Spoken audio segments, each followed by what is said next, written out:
Your name? My name is Derek Down. I'm the director of The Big Chop. And my name is Alicia Cowan, and I am the writer of The Big Chop. Where are you from? I'm from Chicago, Chicago. Illinois. Who she is? Southside, born and raised. What's up? Yeah, both of us. What made you get into film?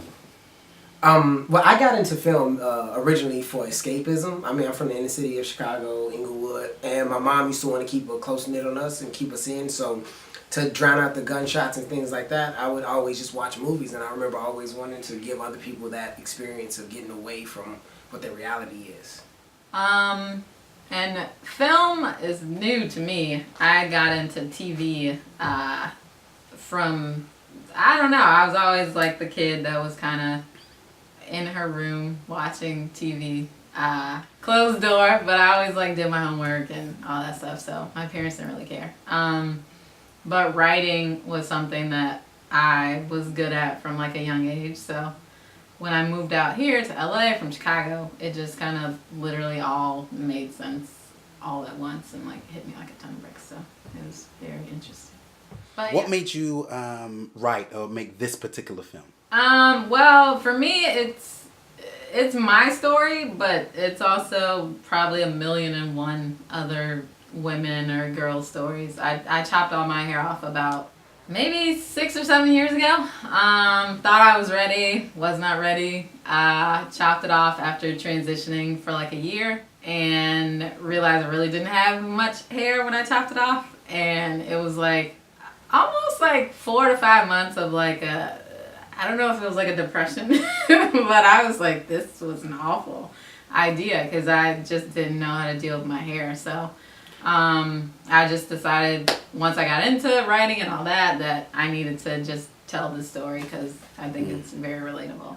What attracted me to doing this film was just the fact of growing up, and I know it's more so like people consider it a woman's plight, but like even as a guy, my mom used to keep me like Charles Barkley bald, and used to tell me, oh, your hair is nappy, and stuff like that. And I was just like, yo, growing up feeling like something is growing out of me is bad.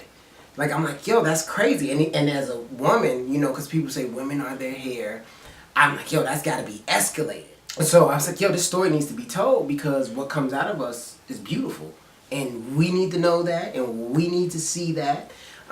So I was like, yo, I can help tell this story as well, So why is it important to tell a story? Tell us about the experience as a woman and having to cut your hair and be natural. Like, just what's that like? Like you said, it is my story, and I did have that pivotal moment where I thought I was ready, transitioned for a year. When I first started getting into natural hair, it was literally like my best friend's friend always had like curly hair, and I thought it was beautiful. And I would always try to emulate that when I went to my stylist, and I would literally print her pictures and be like, I want this look.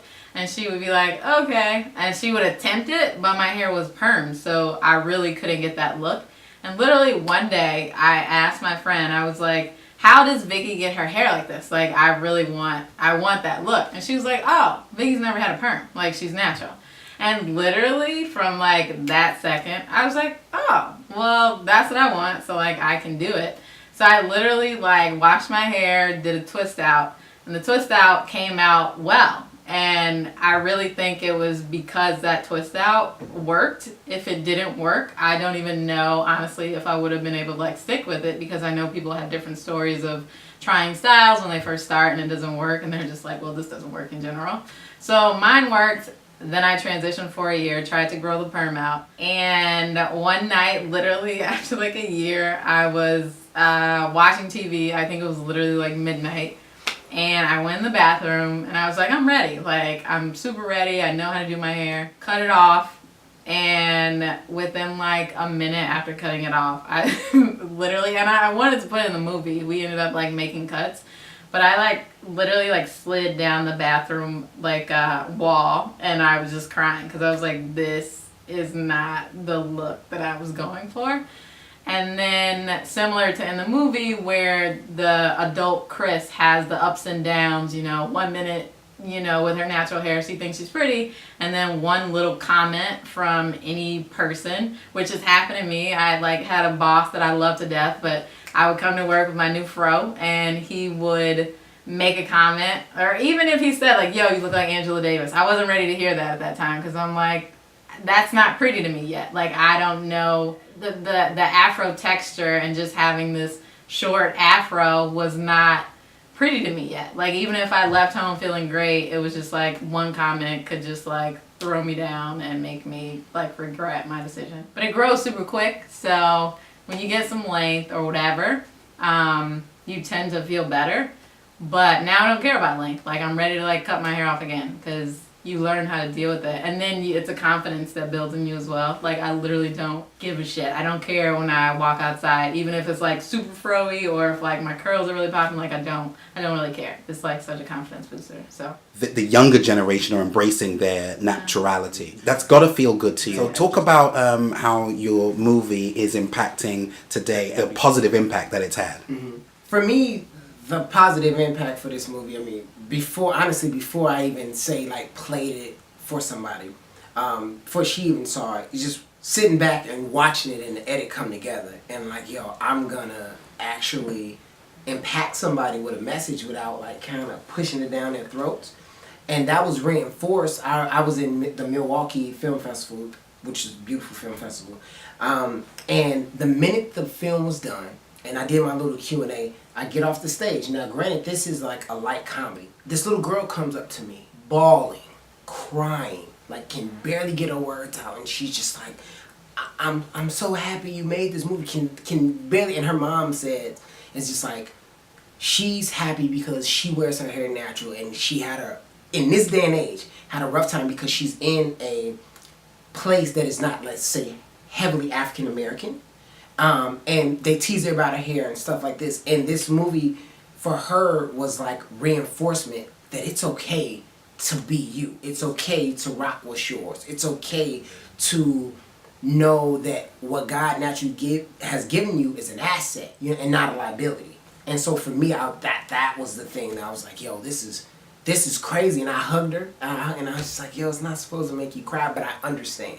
I mean, the significance, I think, it's funny because back then when I was transitioning, I was watching all these YouTube videos of like all these natural girls, like Natural 85, and like all these girls who are like huge now and like traveling the world just based off of their natural hair, and like they have the blogs and all that. So I kind of started when they started, but obviously I was like, no idea came into my head to like, oh, I should record this because I didn't even know what I was doing.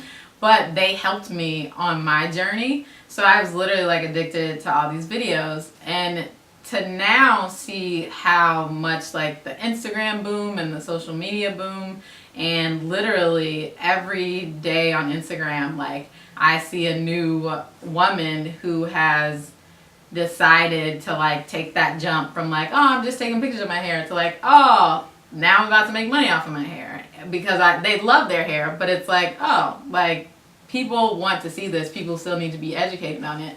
And I myself, as far as like the significance, I've converted a bunch of my friends to natural hair, and they're all like, rocking their fros and doing all that. And so in a way, like I was able to help them on their journey. So how did your partnership with HBO come about? Well, from jump, when we were making the movie, we were like, how can we like make something and get it out to the world? I mean, I've done stuff, did a couple festivals, you do YouTube and stuff like that, but we really wanted like reach. And we knew when we made the movie we wanted to get in this festival called ABFF, which is the American Black Film Festival, because HBO sponsors a small part, a small festival within that festival. And they only picked 5 films. And we knew if we could get into that film festival, it's a great chance that we could possibly get picked up and licensed and put on HBO. So that was like really like the go-to. We were like, and it's like a one in a however many tens of thousands of chance, because they get a smorgasbord of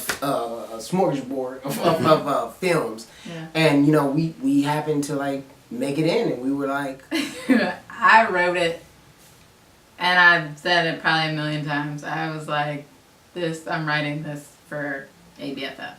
And I feel like sometimes you speak stuff into existence, and you also know, me coming from my corporate creative background, I knew what was lacking as far as the short films that I was screening every year for our film festival back at the time.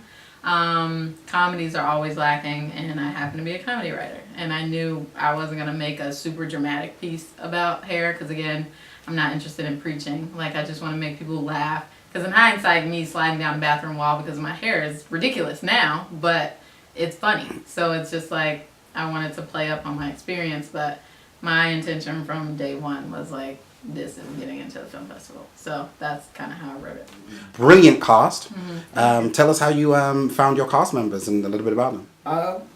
We had a casting agent that I knew through my prior job. So we literally posted it on, I think, Different Breakdown Express and a bunch of the other acting sites. It was our casting process was interesting because it was a mix. It was a mix. We did have a casting director for some of the stuff, but then some of the things, you know, I knew some people, and I made calls. I'm always a fan of like working in house as well. If you have friends that's talented. You bring them up too, and then of course if you you don't just give people parts, but you find the right balance. We were lucky enough to get like Simone Messick and Mackenzie Franklin and like Kevin Kalumba. We were lucky enough to get like those people and some of the other auxiliary cast from our casting agent. But then like we had people like Lynn Wachter, who I knew from like past seeing her works, Kashana Perfected. Chinadu Banaka.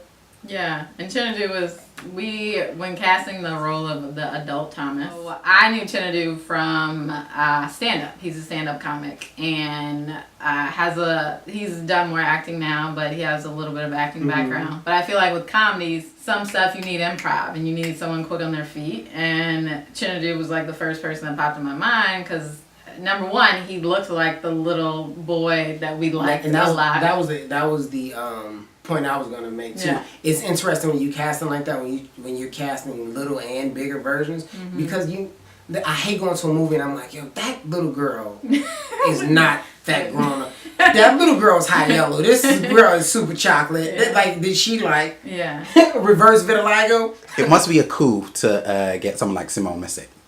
Who's gone on to, you know, Luke Cage and everything else. Tell us about that process, and because what's really interesting, she's also natural in that show. Right. So how was that audition? How was that process? Well, I mean, when Simone walked in and she did, like Simone was one of the roles that, in my opinion, was definitely like, she just came in. I was like, I can't see anybody else doing the part. And this was before Luke Cage. This was before she was Misty Knight. It was just, she came in and the way she read, and I was just like, yo, I think she's it was immediate. It was like, immediate, we don't need to see anybody else. And Simone is like, she's been grinding for so long. So, you know, having her in the film and then being able to like work with her, she's super nice, super dope. One of the like nicest people I know. And then to see her afterwards get Luke Cage was amazing. Like super great. It was just great in the way that it happened. Because again, she's been doing this, and it's good to see like hard work pay off. Yo, my name is Derek Dow. And I'm Alicia Cowan. And we just want to tell you, watch The Big Chop. It'll be available on HBO Go and other streaming devices from them February 1st.